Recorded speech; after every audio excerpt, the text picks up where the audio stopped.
You're like, We're live. Welcome to Slow News Day Live. My name is Steve Boykin. I am here in beautiful Boulder Creek, California, and I am joined by my better than your co-host, Glory Jones. What's up, Glory? Happening, Glory? Oh, hello. I am very much looking forward to this. Why is that, Glory Jones? Because I added a series of people who ought to know what a real fascist Nazi collaborator looks like. So, Tina, please watch. We're about to show you who the real targets are. And to help us do that, coming back to the program, this is like, this is your third visit in a relatively short amount of time, and I couldn't be happier about that. Me too. Johnny Vedmore, investigative journalist, Unlimited Hangout contributing author. My God, man, this article you have on Klaus Schwab, it ought to bring the Great Reset to a grinding halt. I've been saying this now for a couple days. It's hopefully the last time I'm going to say it on the stream today. Glory's already sick of it, but as I was reading, I'm not sick of it. I just pointed out the fact that you say it a lot. But go ahead, hit the line. Papa was a Nazi. Okay, yeah. Well, real quick, can we start? Papa was a Nazi. Can we start with the fact that like Klaus Schwab's dad's name is Eugen, like not even Eugene. Eugen. Yeah, I know. Like, I mean, wow. A little too on the nose right there, man. Yeah. Man, maybe we should start at the beginning because we're going all over the place here, and this is such a necessary article, and I really hope that like this goes absolutely viral and people point out all of the horrific shit you're uncovering. So Johnny Vedmore, first of all, man, how you doing? Yeah, I'm doing good. I'm really happy to have finally like finished I think what will probably be the first Schwab article, because I mean, in uncovering things from the past, you also uncover things later on, and kind of like it just keeps going and rolling. And I've got this kind of like ethos, which is, if you find someone who smells dirty, looks dirty, acts dirty, and everything, and you know they're probably hanging around with dirty people, they do dirty things to normal people, let's look into them, and you'll find this massive web of dirt everywhere. One of the things that is most striking about our battle that we have at the moment between the independent media and the mainstream media is that this used to be like the thing that journalists really wanted to do, was go and expose really big stories about somebody who is ever present up there at the top. And someone should have done this already. Someone should have already covered this. This shouldn't be up to some guy who's just like scraping by, and this should be up to a mainstream outlet. This should be up to proper journalism, and proper journalism is about digging and digging and digging and digging and digging, and it is boring. It is hard. In this case, it was like the first 2-3 weeks of digging was really depressing. I mean, because it was just like you have to get used to looking in the right places, and a lot of these articles were in German. A lot of the research papers and stuff, and all of the other things, all of the things that I found were in German. So I had to like learn a tiny bit of basic German, but I've already forgotten, apart from terrible like Nazi words. Unfortunately, you remember the worst stuff, don't you?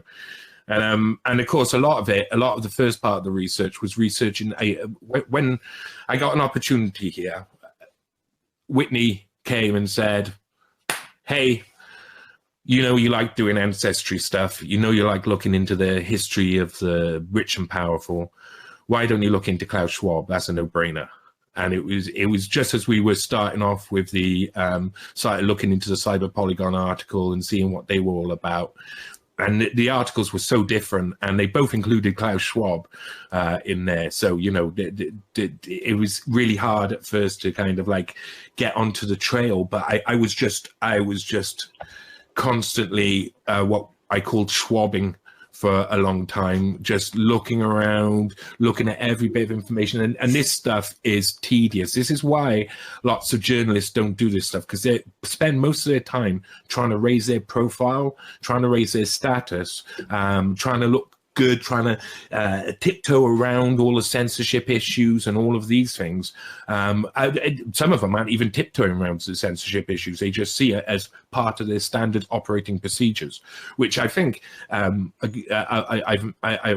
mention a lot in the future, is about the how standard operating procedures within companies, governments, etc., are the things that allow a very small amount of people to create an agentic state of literally an agentic state. The whole state of people is in this sort of thing where they just automatically obey, they consume, and they do whatever they say. I mean, they live with such a groundbreaking movie. I mean, John Carpenter is just one of my favorite people of all time, but They Live was just like. When you're into looking into family trees and stuff, you find that when you look for the rich and powerful, they're all hidden, you know. So Klaus Schwab, if you go onto the Ancestry websites, it'll say married to private. It won't say anything about his children, Nicole and Olivier Schwab. Nicole Schwab's one we should go over. Okay. She's hilarious. We won't do it today, but she's hilarious. Oh, Nicole Schwab, you're hilarious. You are the living end. Unbelievable. I have got like so much stuff, which is just like, oh, you gotta be kidding me. Can you give us a little teaser of that? Well, she's obviously not wanted to get fully involved in Daddy's business, and instead she's very much like someone who's, I would say, hippy dippy. I wouldn't say it in a completely negative way, but she has really basic ideas of which seem to stem from the left wing ideal of liberty and freedom. You know, she wrote some stuff in the past which goes completely against what her father has been building for many years, and now she's got involved with them. So in the recent World Economic Forum, that was just a couple of weeks ago or whatever, or a month ago, she was like the one who was introducing and moderating the Bill Gates debate on climate change. So she's obviously being elevated up, Nicole Schwab, into these things. But oh, Nicole Schwab, if you hear about this, I feel for you, girl. Yeah, you've done this to yourself, though. I mean, it's hilarious. It's hilarious. But anyway, back on to Klauss. When you look into the ancestry, what you find is that people don't talk. People hide their past. The big people, the elites, normal people, the average Joe, they like to know about their ancestry. They like to know about their past. It's automatically, you know, you want to know about what your granddad did or what your great-granddad did. You want to know kind of where you come from. But for the elites, this idea of ancestry is more, I feel, in my own opinion, is more an idea of like eugenics and who's the best breeding stock, who's the best race, where a lot of like people who aren't into eugenics are just like, I want to know what my great-great-great-grandpappy did during this time of strife in the world. Because that's one of the things, if we start off from the very beginning, I don't want to start singing a Sound of Music song, especially when you're doing an article about Swiss people. That's just insulting. But if we go back to the beginning, that's one of the things you have to do. You have to go into the time. You have to go into the place when you're doing these longer articles about ancestry. And that means looking at what was happening at the time. So when I finally got the correct leads, because there was lots of rumors out there, speculation about who Klaus Schwab was, who his family were, some of it wild, some of it not so wild, some of it believable, and I had to spend like a couple of days just looking into like false bits of information, only to let it always unravels. I mean, if you follow something that's false, it always unravels. If you follow something that's true, you gain more information and you find more leads, and then it confirms the original thing. I mean, that's how investigative journalism is supposed to work. You go through this long, arduous process. So in the very beginning, Klaus Schwab's grandfather, whose name is Gottfried Schwab, he was born Jakob Wilhelm Gottfried Schwab. Now, this is an important part. It's really important because Jakob with a K is obviously a Jewish spelling to the name. But in the rest of researching, I wasn't able to find anything apart from when the World Economic Forum allowed Yasser Arafat to speak at the World Economic Forum, and he did a, I don't know what you call it, a diatribe or whatever. He went against Israel and said what they're doing is terrible. And he said that was his biggest regret because he got loads of pressure from Israel lobby, etc. And he said, apart from that and the original Jakob, I couldn't find anything really that was about his connection with a Jewish family or a Jewish background. And you've got to understand again the period of time this is. We're going back to 1870. So 1870 is a time where in the area, the south of Germany, near the Swiss border, where we are, there's wars going on. You know, there's the one part still Prussia. It hasn't officially been turned into Germany yet. So this is just like a state in the creation where it's got loads of factions that speak a similar dialect of languages and have similar cultures, who are all trying to come together. But the wars, the fall of the Holy Roman Empire, all of this stuff is still letting everything bubble all around, and it's all a very crazy time. So you've got France at war with what's called Prussia, and Prussia is like the northern states of Germany, I believe, who were trying to form an allied relationship with the southern states like Baden-Baden and wherever Munich is, Bavaria and stuff. So they were trying to form what would soon become this empirical state of Germany, the German Empire. That would only happen the year after that Gottfried was born. So 1871 was a really big year. Another 71 comes up in this a lot because 100 years later, the World Economic Forum is founded by Klaus Schwab. So this is the founding of the German Empire. This is a really pinnacle moment in what would be the next 100 years as well. And in an area where the people have got a history, a very long history of nationalism at an extreme scale and anti-Semitic views. It was commonplace. So Gottfried Schwab, born Jakob Wilhelm Gottfried Schwab, at one point or another changed his name. He decided take the Jakob out and take the Wilhelm out, mainly because Wilhelm was in charge. I mean, I would assume it's because Wilhelm I was one of the first, and then Wilhelm II would be the person who would lead us up into the First World War, and would only, I think, abdicate in 1918 at the Treaty of Versailles. So all of the period before, he was like a dictator, a really bad dictator. If you put in evil German dictators, you only get two really, and that's Wilhelm II and some other guy with hypnotic eyes. I can't remember his name. But when you go back to this period of time, it's obviously Germany's being created, and there's lots of diplomacy going on. But something about Gottfried Schwab, he changes his name to just Gottfried Schwab.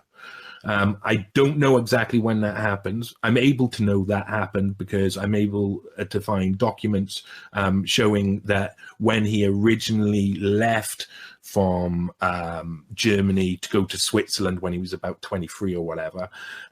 He had obviously put down his name, and that record is kept as Jacob Wilhelm Gottfried Schwab, where he then later on in a court case to try and to gain Swiss citizenship back in about, I think, in the late 40s. So after World War II, it seems Gottfried Schwab and Eugene Schwab himself wants to use his father's original application of Swiss citizenship to get back into Switzerland and become a Swiss national, and it's denied.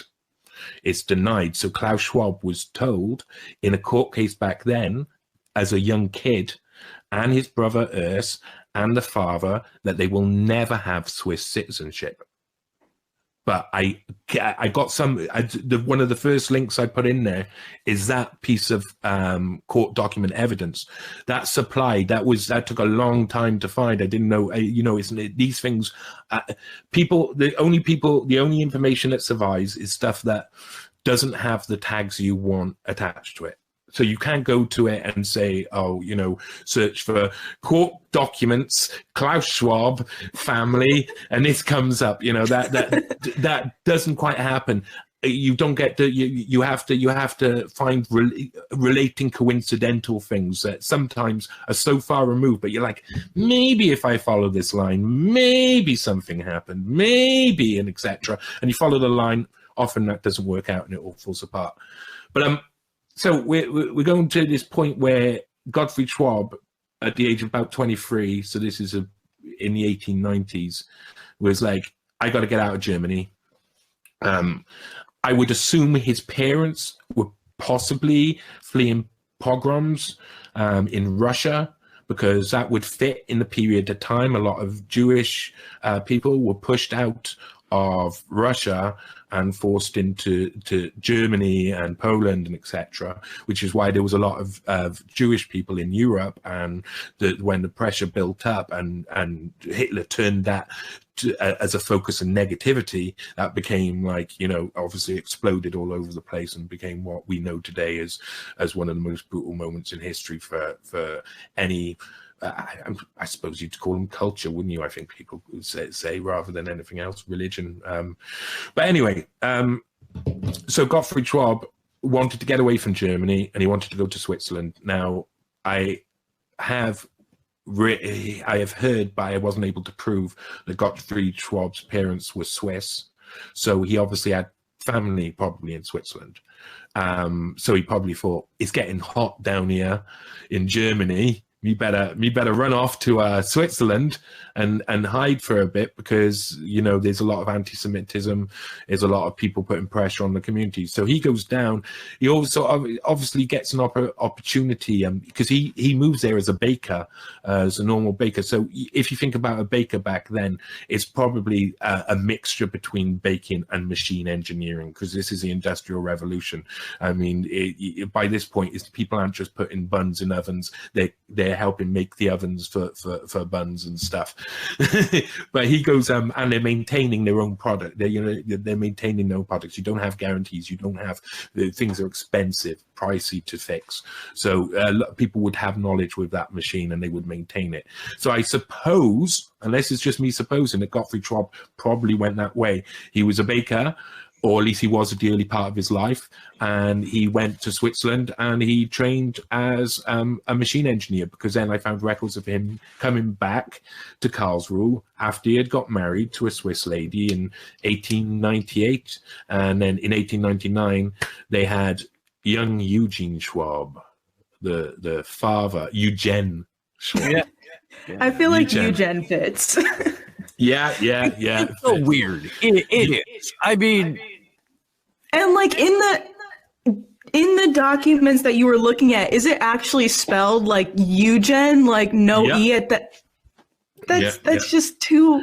I know. I think though, it was partially to do with the fact that it was probably a very German spelling, and they were trying to get away from the Jewish spellings. I think Gottfried Schwab had a thing where he was like, if I want to get by in business, I've got to leave my past behind. So I don't think they were a religious family.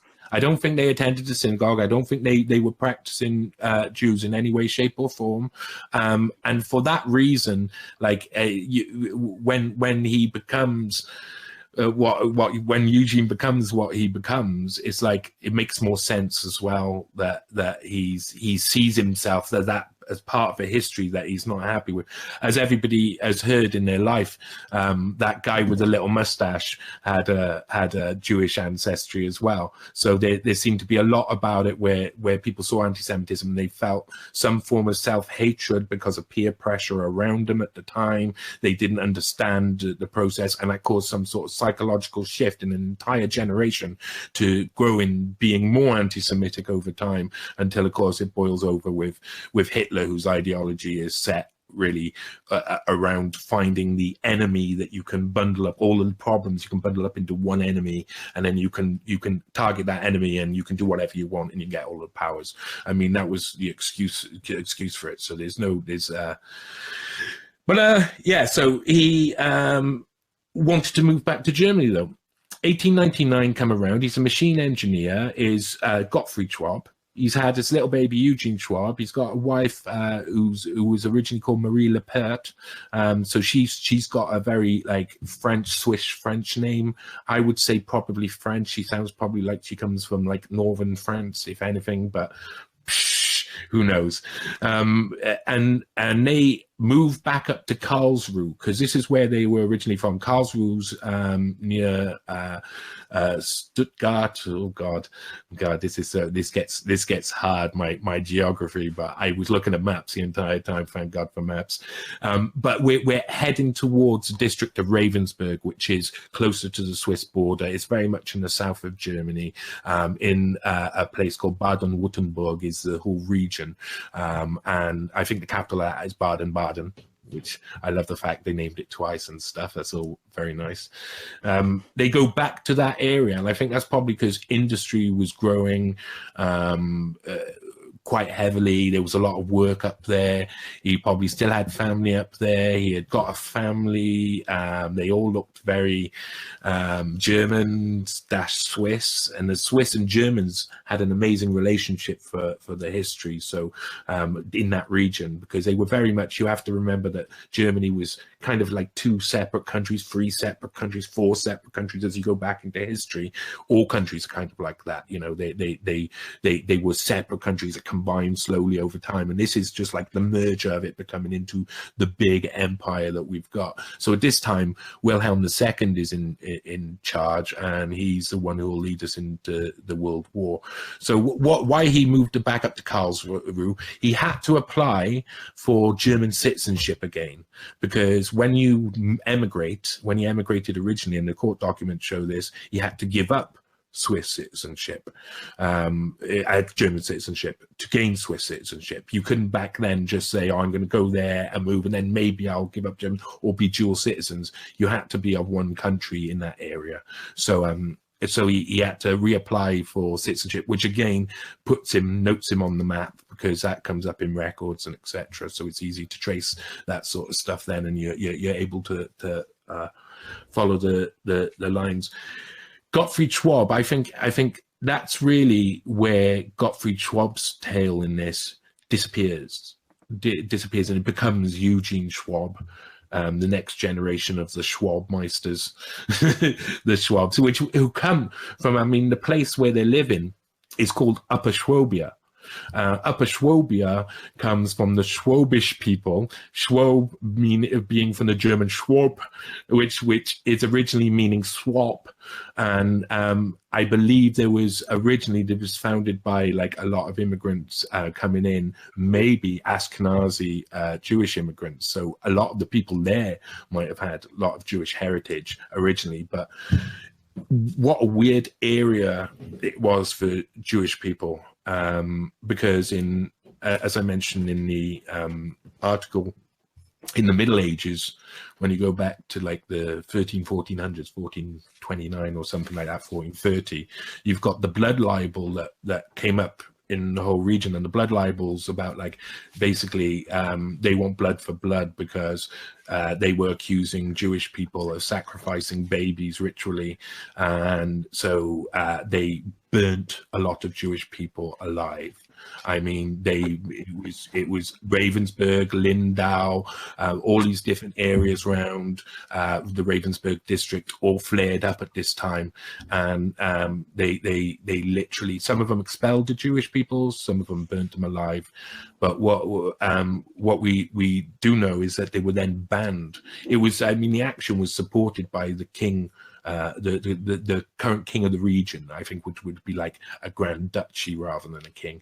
But the later on that would be upheld for until the 1800s. They would actually write into law that Jews were not allowed to settle, and in most cases not allowed to travel through the big cities of Ravensburg district. So that had to be, that didn't get changed till like the 1800s, mid 1800s, and that was obviously because Jewish industrialists had a lot of money and they were like, oh, okay, now you can come in. That meant that the very small amount of Jews in the Ravensburg area was like 23 back in 1850 time, and then it goes up quite quickly to being a relatively like small community still. They didn't rebuild the synagogue that was burnt back during the blood libel. They obviously had people were cautious about moving to that area in particular because of the history. It's got to stay there. Yeah. I mean, man, wait, real quick. And where is the fucking echo coming from? Where's what? Echo. Oh, we said I got echo. But any rate, Echo?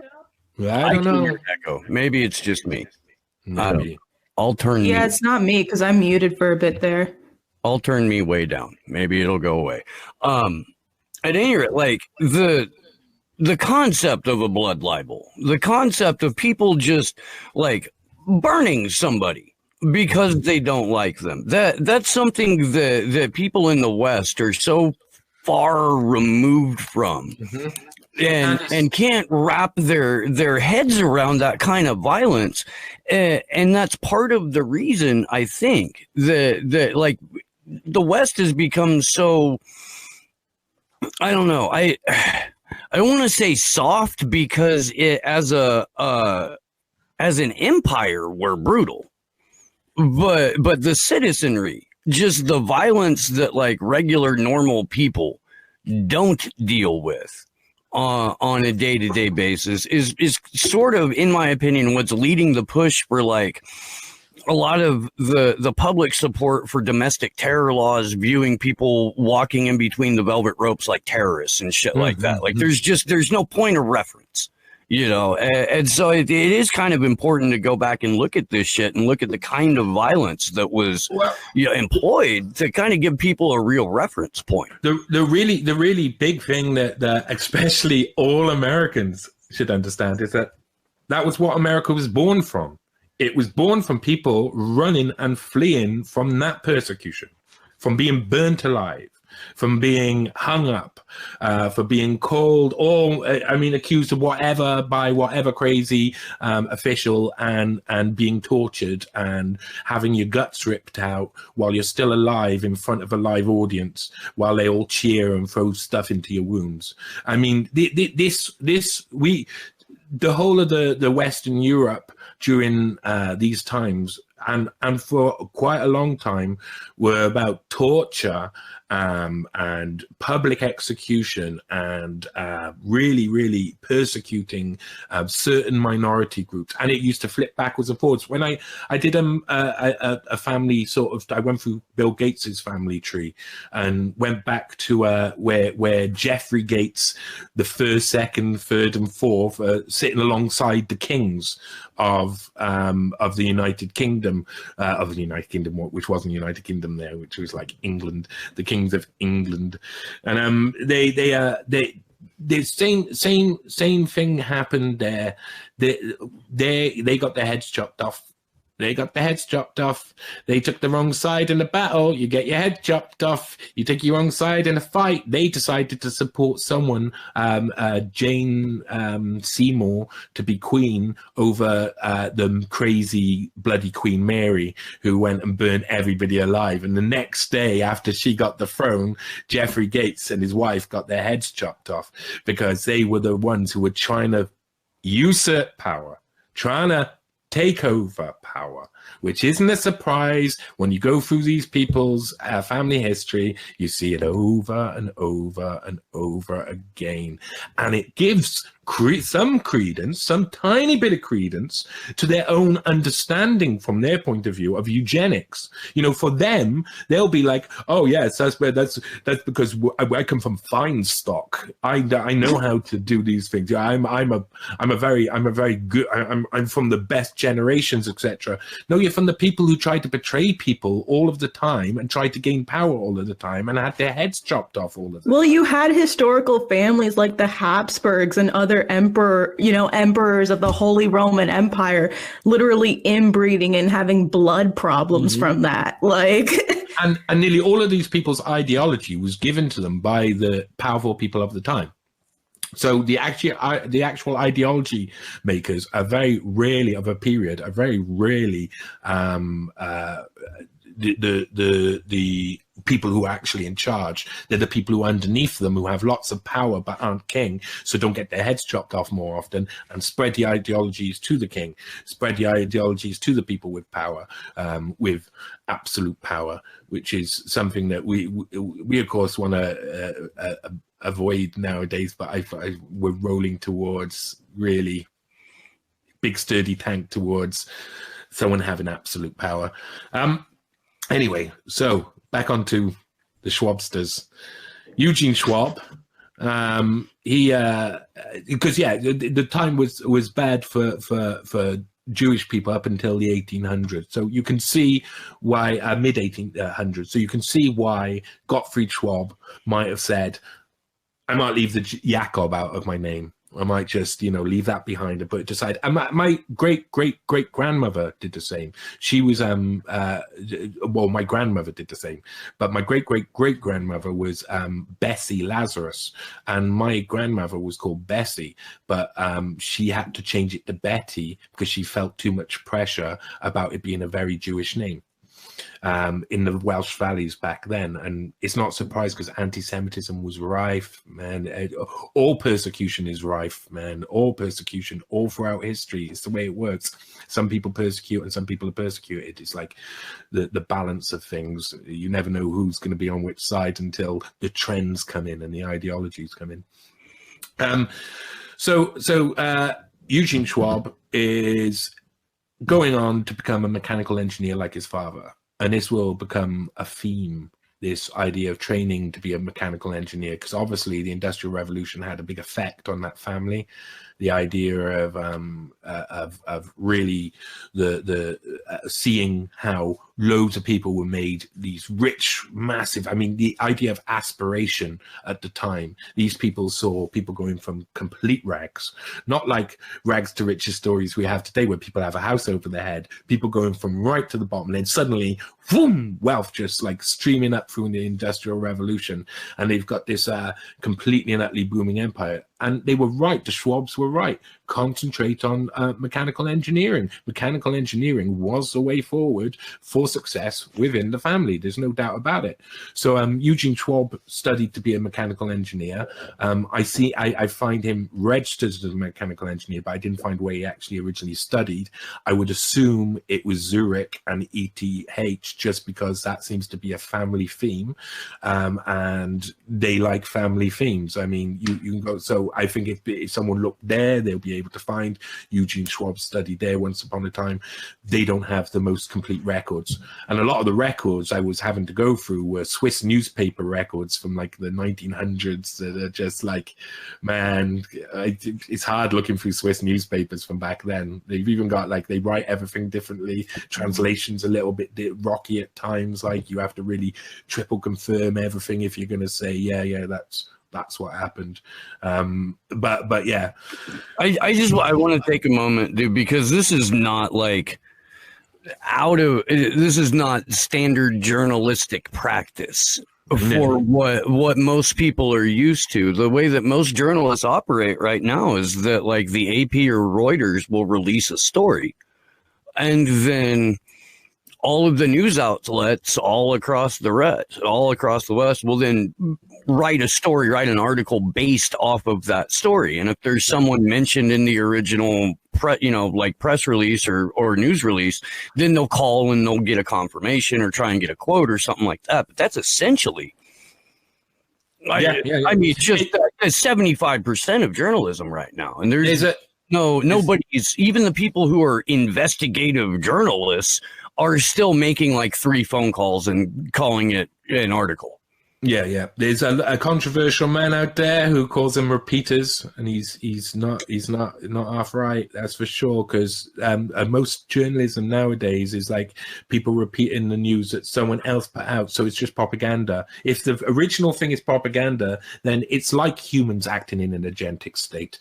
The media acts within an agentic state, so they're just saying, "Oh, this is true. I'm reporting this all over here," so everybody knows it's true, but it all comes from one source who's usually right in amongst the establishment, one of the narrative setters, one of the people who wants to lay down the future.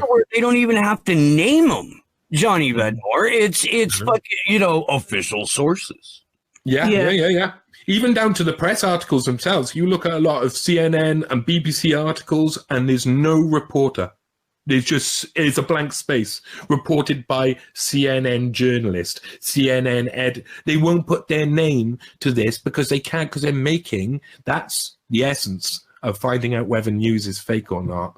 It's going to seeing who wrote it, what they do, what their ideology is, and why they would be writing that. That's really what one of the parts of understanding articles is, but people don't do that, of course, because I mean, you get so much information blasted at you nowadays, and a lot of people their heads are gone.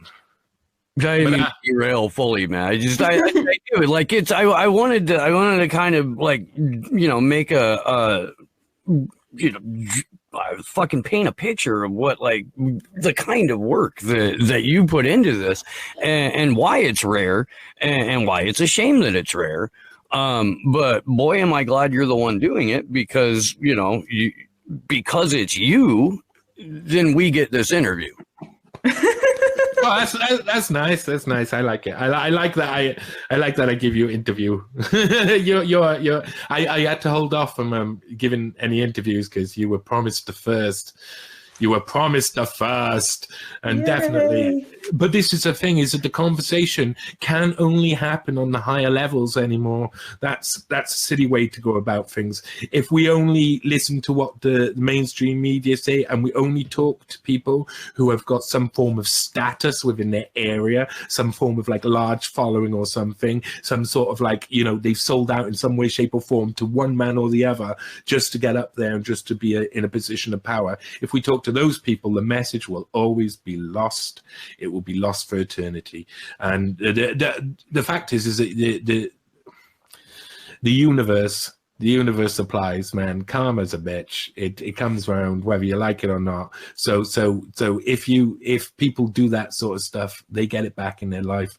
You see a lot of the people who are claiming to be something like journalists, and they're not acting like those, and they're not keeping to their codes and their beliefs that they had at one point or another before they sold out. A lot of those people are very unhappy people. A lot of those people are unhappy for a very good reason, but they're unable to actually look at what is making them unhappy, because what is making them unhappy is their entire life, what they do and what they give back to humanity. If you're leaving the place worse off, then you're a fucktard. You've got to be cleaning up a bit of the mess that was left by all of the people before, and we tend to look at that, and this is why it's relevant here, is we tend to look at that as ancestry. Our ancestors make a mess, and this is where we can get back to Klaus Schwab and say, well, his lessons weren't learned like that. he didn't learn his lessons like that. So I think Klaus Schwab would have known and would have talked to his father a lot about what he did and what types of things were going on. I think that would be a rarity during that period of time. I think Klaus Schwab, we'll get on to that. Eugene Schwab, mechanical engineer, goes to work for Escher Weiss in the 30s, and of course 30s. Escher Weiss was a Swiss company. They're really important in the story, of course. Their name comes up. I've written it too many times now to mention. But their company was a mechanical engineering firm that started off in Zurich back in like 1805, I think. And then expanded to a few branches, including a massive factory in Ravensburg, where we'll eventually catch Eugene Schwab working as managing director of the factory. So he's running the factory, Mr. Schwab is. And that started off as like the Ravensburg branch started off with this guy, I think his name was Walter Zuppinger, who he was an amazing engineer. He was one of those local industrial heroes at the time. So he created lots of stuff, and he was very big on creating turbine technology. And so he created the Ravensburg branch, obviously with that in mind.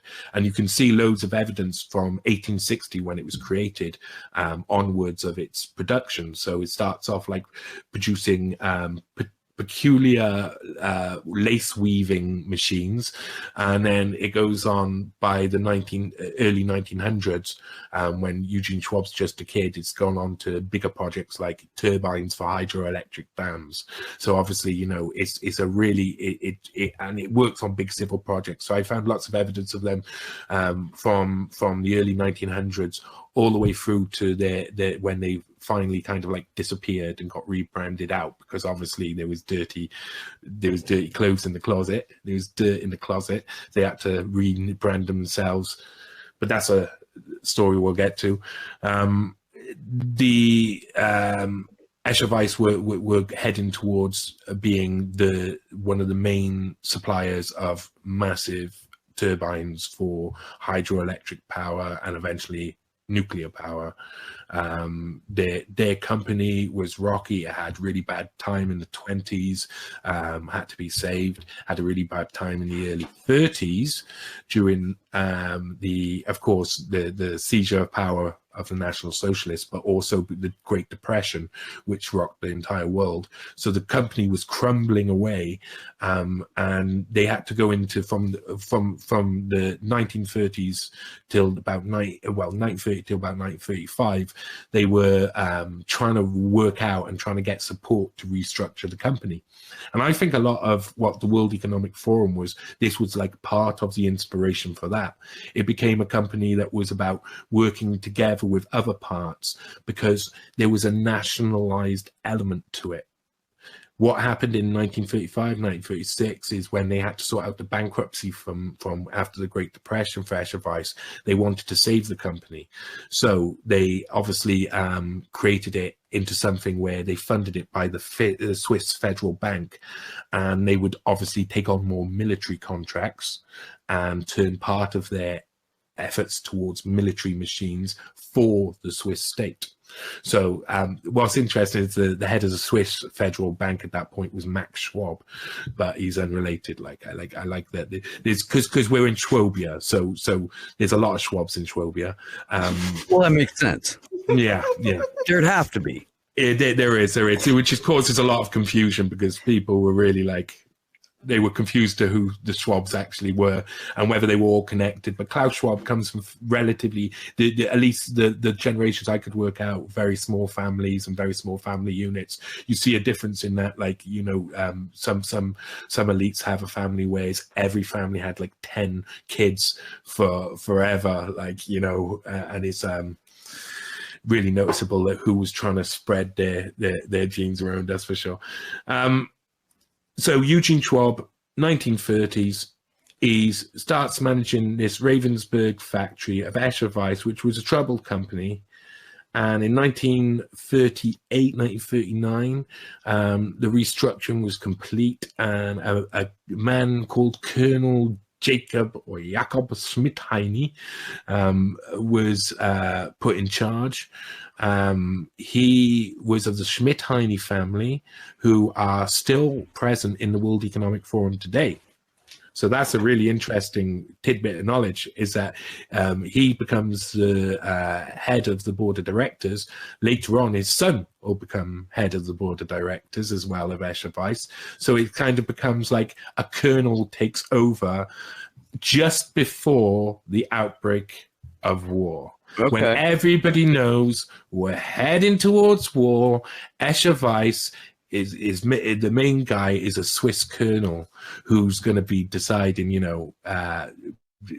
how he makes a comment in 1939, just before, or 1940, saying that basically that it's not a bad thing for a neutral company, a neutral country, to make a bit of money from both sides. Basically, it's on the contrary. You're not likely to make a little bit of money. We're likely to do quite well out of this war business. So they were already focused towards that. They were realizing what was coming. I mean, everybody knew Nazis were heading towards war. It was all going to kick off, Prue. Well, I mean, in the 30s, you had the rise of Hitler. You had, him actually winning an election because after Hindenburg's election, and then you also had the annexation of Austria and kind of the just completely violating the Treaty of Versailles. So all the warning signs were there. And on top of that, when you consider kind of America's complicity in this and American corporations' complicity in this, the fact that there were literally business deals going on around the 1936 Olympics, that was another thing leading up to that. And then the signs were there. The signs were very much there to show America's complicity in this. I forgot what the name of the ship was, but there was a ship of Jewish people which were turned away because they were trying to get out because they knew what was coming. So it's not like he was, quote unquote, like a useful idiot in this. I feel like Eugen was very much aware in what was going on. I think you don't get to work with, I think there's an element, with the Anschluss, the annexation of Austria and the creation, it became this powerful feeling of Germanness. These German people were like, oh, we're becoming powerful. We're taking the power back. Finally, we're rising back to the peak of where we used to be before. And now in Switzerland, that has a different effect because we're in an area where we're right by the borders of Switzerland, Austria, and Germany. So this area of Germany in the 30s is getting really like, oh, we are so happy with the Nazis, putting Nazi flags everywhere. Everybody's a Nazi. They're all really in it. When Kristallnacht happens and stuff like that, like weeks beforehand, you've got the Ravensburg people doing it, saying, "Oh no, we're going to get on with it now. We're going to start straight away because we're the best Nazis."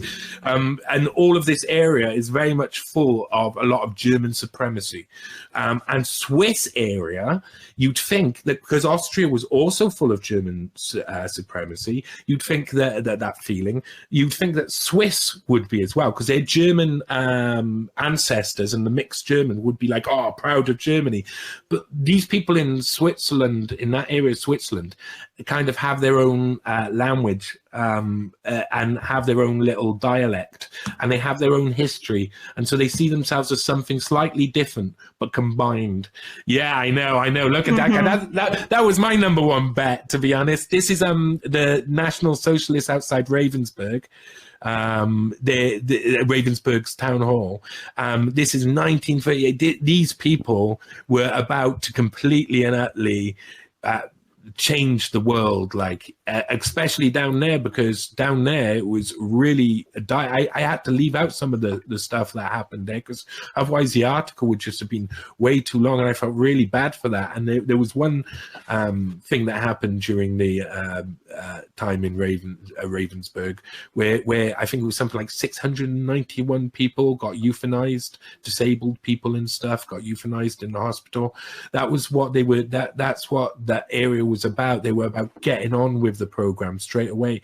And there is a history when you look back, and I did do a little bit of research on German eugenics and Swiss eugenics at the time, because there was a lot of that feeling that they were superior to other people, and the German people really respected a lot of the Swiss people. Now, portrayed later by people like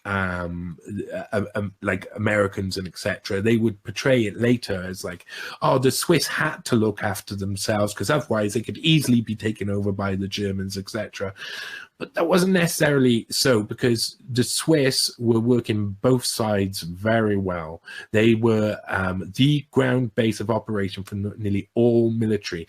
And if you look at who was hanging around, who was based in 1942 in Bern in Switzerland for the entirety of the war, Alan Dulles. I mean, you can't get bigger than those people. And they're literally, these are the people who they're all openly spies. In Dulles's house, everybody knew he was a spy. The Swiss knew he was a spy. The Germans knew he was a spy. Germans and Americans would sit next to each other in restaurants and talk about their spyness. You know, they loved it. They were like, oh, look at us. You don't get you. Back then, you if you become something like that with status, you have to show it off. So a place like Switzerland allowed them to do all of that, and it had a history of that too. So it's not too much of a surprise that when the war broke out, that Escher Weiss was helping the Nazis more than it was helping the Allies. That's for sure. And that's a big period. I mean, that's a big shift, because what they do is, of course, one of the big points of this article.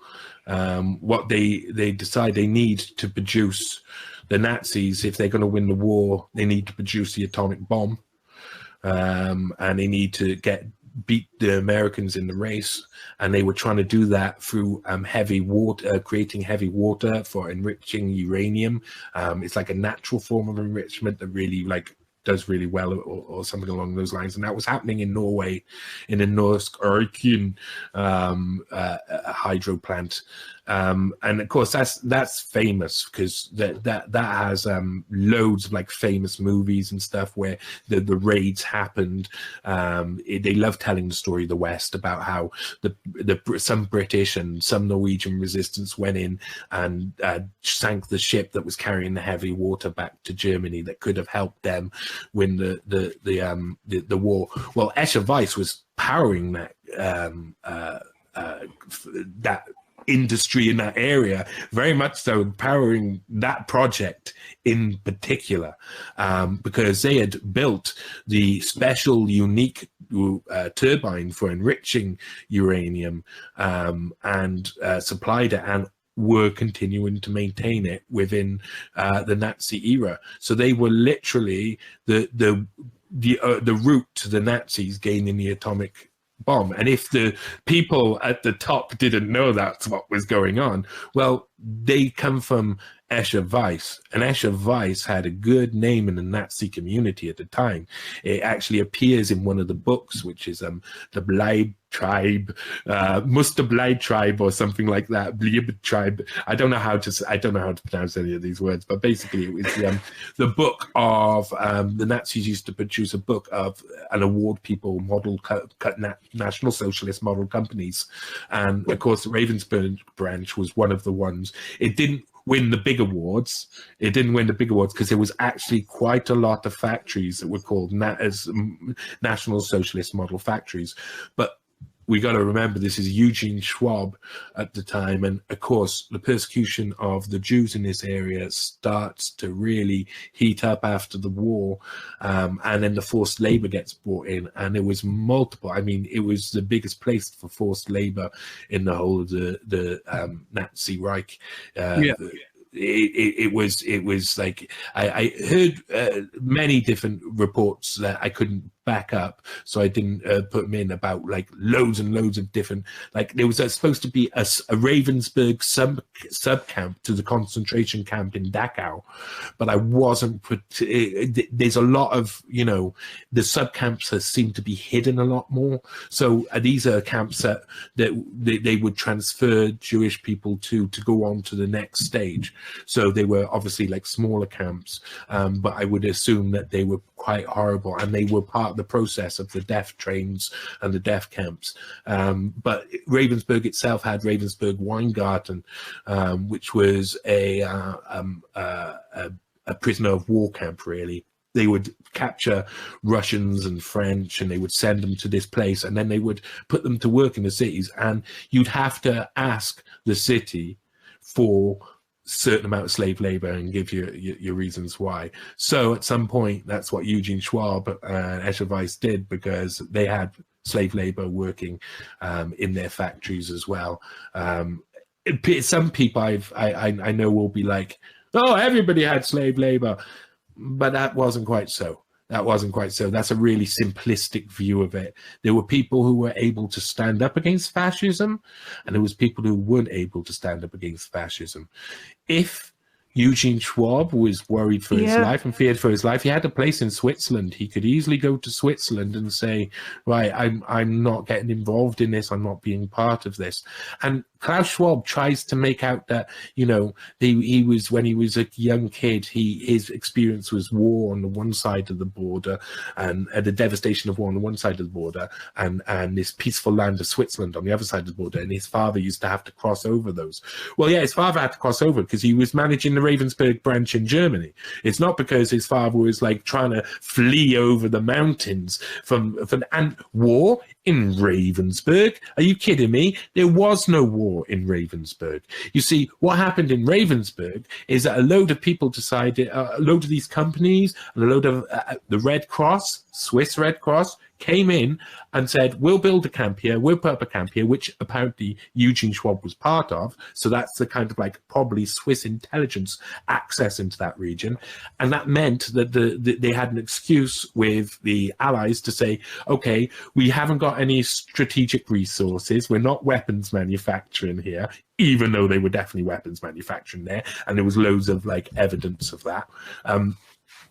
So don't bomb Ravensburg, because it's you know, it's an innocent place. It's not of strategic importance. And for some reason, the Allies agreed to not bomb Ravensburg. They agreed to not try and take down the Escher Weiss factory that was trying to create the atomic bomb in the race. And probably because they would have had people in Norway who were able to learn from the Nazis trying to create the bomb and be able to leak information, so they were allowing the bomb to be created.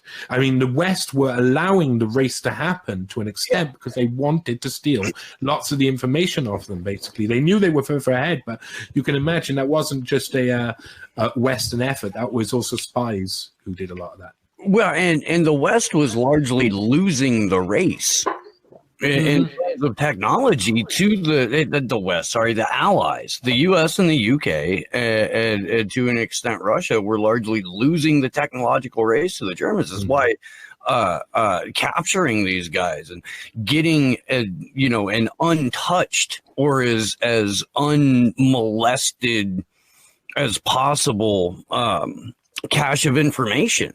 When you took over, when you conquered a facility, took a facility or whatever, was so vital because we didn't know what the fuck we were doing.